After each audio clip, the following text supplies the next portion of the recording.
Zabbuli Ey'ekkumi ya mukulu w'abayimbi, Zabbuli ya Dawudi omuddu wa Mukama, eyagamba Mukama ebigambo by'oluyimba luno ku lunaku Mukama lwe yamuwonyezaako mu mukono gw'abalabe be bonna ne mu mukono gwa Sawulo.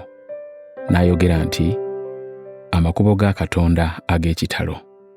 Ayi Mukama, nkwagala, gwe maanyi gange.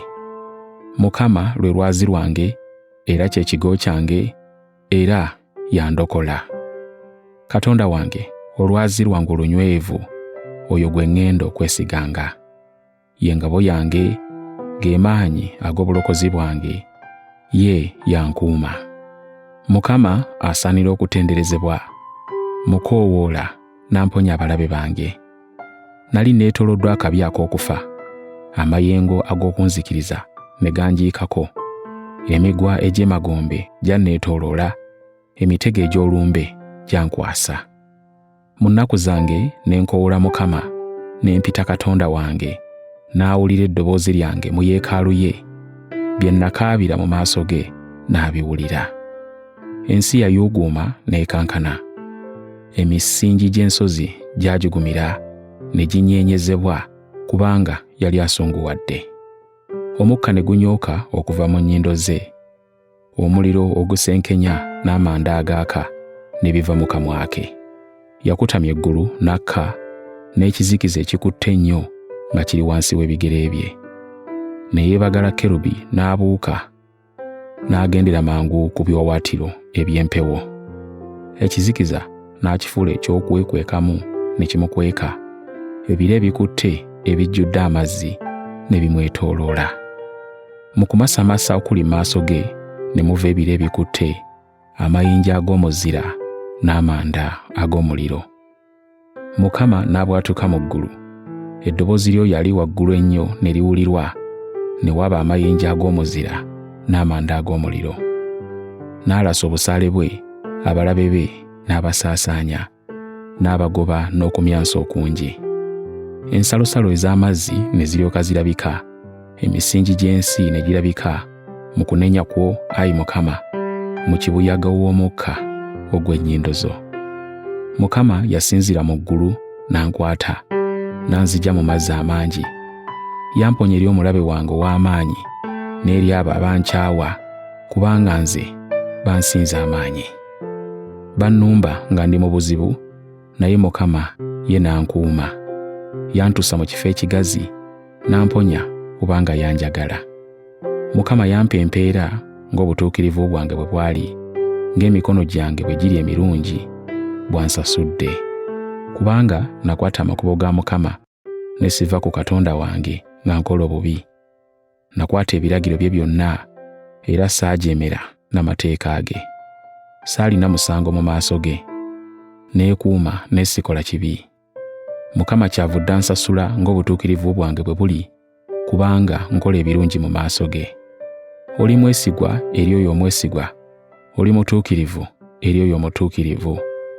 Eri omulongoofu oneeraga ng'omulongoofu, n'eri omukakanyavu oneeraga ng'aziyiza.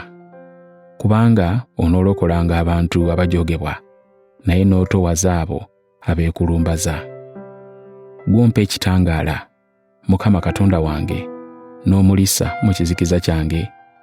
Gw'onnyamba okulumba abalabe bange, gw'ompa amaanyi okuwangula ekigo kyabwe. Katonda ono, ebikolwa bye byatuukirira, ekigambo kya Mukama kya mazima, oyo ye ngabo y'abo bonna abamwesiga. Kubanga ani Katonda wabula Mukama? Era ani olwazi wabula Katonda waffe? Katonda ampa amaanyi, era akuuma ekkubo lyange. Anyweza ebigere byange ng'eby'empeewo, ankuumira waggulu ku nsozi.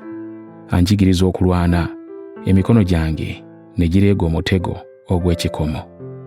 Ompadde engabo ey'obulokozi bwo, n'omukono gwo ogwa ddyo gumpaniridde, n'obuwombeefu bwo bungulumizizza.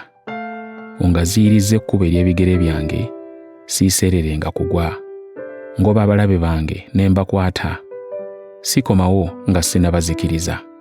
Mbakuba wansi ne batayinza kuyimukawo, bagwa wansi w'ebigere byange. Kubanga ompadde amaanyi ag'okulwana, obafukamizza mu maaso gange abannumba. Waleetera abalabe bange okunziruka, abo abankyawa nabazikiriza. Baakoowoola olw'okubayamba nga tewali abawonya, baakoowoola Mukama naye n'atabaddamu.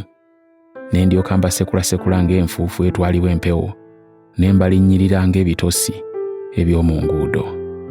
Omponyezza okwegugunga kw'abantu, onfudde omufuzi w'amawanga, abantu be saamanyanga balimpeereza. Bwe baliwulira ebigambo byange ne balyoka baŋŋondera, bannaggwanga balinjeemulukukira. Bannaggwanga baliggwaawo, baliva mu bifo byabwe eby'okwekwekamu nga bakankana. Mukama mulamu, olwazi lwange atenderezebwe, agulumizibwe Katonda w'obulokozi bwange. Ye Katonda ampalanira eggwanga era awangula amawanga ngafuge.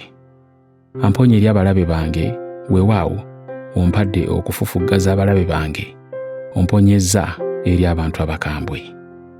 Kyennaava nkwebaza ggwe, Ayi Mukama, mu mawanga, n'ayimbanga okutendereza erinnya lyo. Obuwanguzi abuwadde kabaka we, era amukoledde ebyekisa oyo gwe yasiiga amafuta, Dawudi n'ezzadde lye, emirembe n'emirembe.